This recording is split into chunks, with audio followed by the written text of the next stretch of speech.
డబ్బులు ఎక్కువైతే జబ్బులు ఎక్కువైతే అంటే జబ్బు అంటే మా శరీరానికి కాదు, రోగాలు ఎక్కువవుతాయి.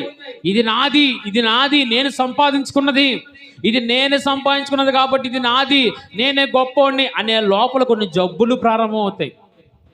నీ దగ్గర డబ్బు లేనంత వరకు దేవుని సన్నిధిలో నిలబడతావు, దేవుని కాళ్ళ క్రింద ఉంటావు, దేవుని చేత క్రింద ఉంటావు, ఆయన ఏం చెప్తే అది ఆలకిస్తాం.